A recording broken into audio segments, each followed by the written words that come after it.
69 अरब pounds के मालिक रंजीत दोबियाल की उम्र जैसे ही 100 पार हुई, उन्होंने अपने बर्थडे को इतिहास में दर्ज करने का मन बना लिया। ना कोई बाघा, ना कोई बॉलरूम, उन्होंने पार्टी रखी अपने प्राइवेट यॉट पर, जो समंदर के बीचों बीच तैर रहा था, जहां डीजे डिस्को और कबूतर एक साथ नाच रहे थे।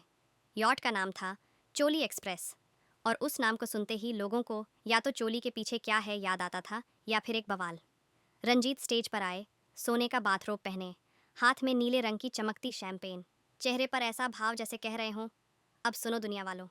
उन्होंने माइक पकड़ा और ऐलान किया, इस अंपायर का असली हकदार मेरी अपनी औलाद है और उसका नाम है चोली। भीड़ सन्न हो गई। कोई बोला, चोली कौन है?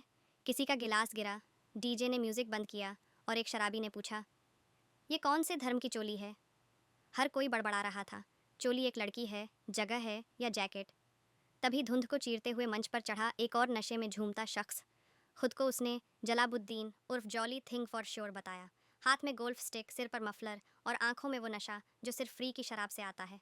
सलाम वालेकुम, हम जलाबुद्दीन जुलाबुद्दीन जलाबुद्दीन उर्फ जॉली थिंग फॉर श्योर। बड़ी दारू की मुझे तोड़ चढ़, मैं हूँ जलभूषण, तो तुम भी जॉली हो। ये ही जॉली है, ओली जॉली। लगता है बाहर जॉलियों का ट्रक पलट गया है। भीड़ में हलचल मच गई। कोई ताली बजा रहा था, कोई शैंपेन उगल रहा था। तभी एक दूसरा लड़का चिल्लाया, my name is Julius, I am the real jolly, और ये दोनों नकली ली हैं। 3 जॉली, एक चोली और एक यॉट। पार्टी की शक्ल अब रियलिटी शो में बदल चुकी थी। तभी कोई चिल्लाया, अगर ये रंजीत के बेटे होते तो ए नहीं करते, और किसी ने तुरंत ईडीएम बीट्स पर ए म्यूजिक बजा दिया। एक और सीन खुलता है। डॉक्टर डॉक्टर खेलते हुए दो लोग। एक इंजेक्शन लेकर नर्स के पीछे दौड़ता है। नर्स पलटती है और थप्पड़ मारती है, साले तू डॉक्टर नहीं ड्रामा है। पीछे डीजे चिल्लाता है, ओ भाई आईसीयू नहीं है ये।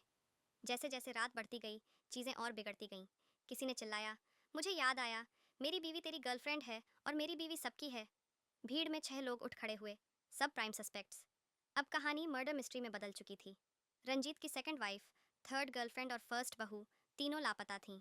यॉट के अंदर एक कमरा था, शिप की जेल, और सबको वहीं बंद किया गया। अब जांच हो रही थी। तुम तीनों में से बर्ड किसने किया? एक लड़का बोला, मैंने कुछ नहीं किया। तभी दूसरा बीच में बोल पड़ा। अफसर बोला, सवाल उससे किया है ना, तू क्यों बोल रहा है? तीसरा लड़का बोल पड़ा, मैं इन्हें लेकर आया हूँ। अधिकारी झुंझलाया, अगर तू इन्हें लेकर आया है तो तू जवाब क्यों दे रहा है? और यहीं आता है वो डायलॉग जिसने सबको हिला दिया।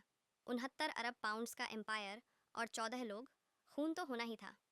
कब्रिस्तान भी यॉट में था। जी हाँ, 2 पूरे कब्रिस्तान और एक गोल्फ क्लब भी। कोई चिल्लाया, अरे अभी तो टोल प्लाजा भी आने वाला है। यॉट अब पानी में कम, प्लॉट में ज़्यादा तैर रहा था। तभी सीन में एक और ट्विस्ट। वो 3 लोग जो मिलने आए थे अपने बाप से, अब खुद कह रहे थे, अब इनसे मिलने उनके बाप आएंगे। समय, तर्क और रिश्तेदारियां सब डूब रही थीं। तीनों एक साथ बोले, अब मज़ा आएगा। पूछा गया, बॉडी के साथ क्या किया? एक लड़का बोला, बाबा बॉडी को। पूछने वाला गुस्से में, सवाल उनसे किया है ना, तू क्यों जवाब दे रहा है? जवाब आया, उनसे जवाब दिलवाने के लिए मैंने एक आदमी रखा है। अब हर आदमी का आदमी था। डीजे फिर माइक पकड़ता है, गड़े मुर्दे मत उखाड़ो प्लीज़। पर सब उखड़ ही रहे थे। एक मासूम सी बच्ची बीच में आई, सब चुप।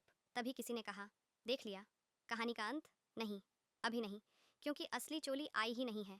अगले एपिसोड में चोली की एंट्री होगी हेलीकॉप्टर से, डांसरों के साथ।